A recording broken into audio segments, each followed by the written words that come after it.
ঘরের বউ নৌকা, জামাই হচ্ছে ধানের শীষ। খেলা জমে গেছে। মৌসুমী ছিলেন নৌকার পক্ষে, আওয়ামী লীগের পক্ষে মনোনয়ন চেয়েছিলেন। ওমর সানি তিনি করছেন ধানের শীষ। জামাই বউ ক্ষমতা যেদিকেই যাক তাদের হাতেই থাকবে, জামাই অথবা বউ। এটা হচ্ছে কৌশল, নির্বাচনের কৌশল। এক বাপের তিন ছেলে, একজন জামাত, একজন বিএনপি, একজন আওয়ামী লীগ।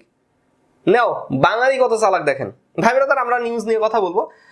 আপনারা আসছেন, দেখতেই পাচ্ছেন দূরবীন নিউজ, যেখানে চলচ্চিত্র অঙ্গনের দুইজন জনপ্রিয় কাপল ওমর সানি মৌসুমী, তাদের একটি নিউজ ফ্রেম কার্ড আমরা দেখতে পাচ্ছি, যেখানে বলা হচ্ছে স্ত্রী মৌসুমী ছিলেন নৌকার মনোনয়ন প্রার্থী ছিলেন তিনি। ওমর সানি এবার ধানের শীষ।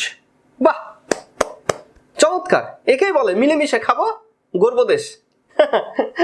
যাই হোক, আমরা ওমর সানিকে নিয়ে কথা বলার পেছনে কারণ হচ্ছে, এই জন্যই কথাগুলো কেন বলছি, বলার পেছনে কারণটাই হচ্ছে, ওমর সানি ভাই তিনি ফেসবুকে পোস্ট করেছিলেন।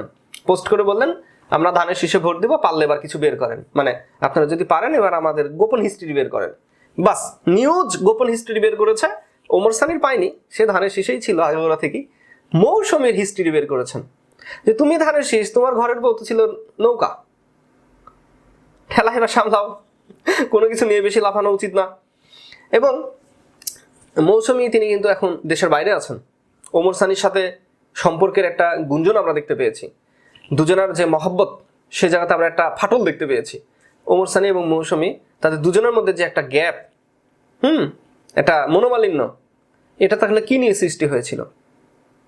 অবশ্যই এর পেছনে অনেকগুলো কথা আছে, অনেকগুলো গল্প রয়েছে, আমরা সেই বিষয়ে পরে কথা বলবো।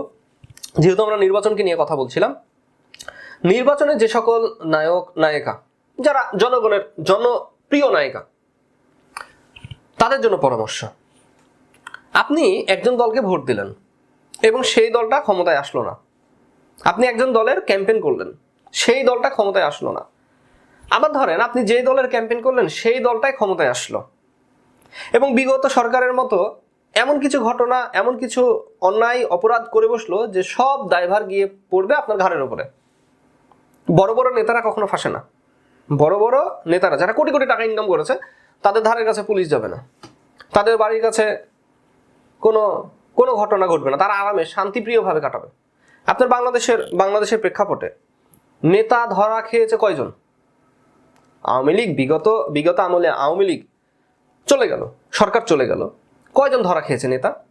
আপনি হাতে গোনে 20টা নেতা পাবেন, বা সর্বোচ্চ 50টা নেতা পাবেন। অথচ হাজার হাজার কর্মী ধরা খেয়েছে, চেলা ধরা খেয়েছে। কারণ তারা গরিব, তারা পাট খেটে খায়, তারা দিন আনে দিন খায়, তারা লুকিয়ে থাকতে পারবে না, তাদেরকে বাড়িতে থাকতে হবে, তাদের ফ্ল্যাট নাই, তাদের বিদেশে বাসা নাই, তাদের 3-4টা বাড়িঘর নাই। তো একটা বিষয় মাথায় রাখতে হবে, যে যারা প্রকাশ্যে রাজনীতি করছে তারা করুক, তারা বড় বড় নেতা হবে, করুক। কিন্তু আমি আপনি যারা আছি, কর্মী যারা আছি, যারা ভোটার যারা আছি, কর্মী বললেও ভুল, আমরা ভোটার।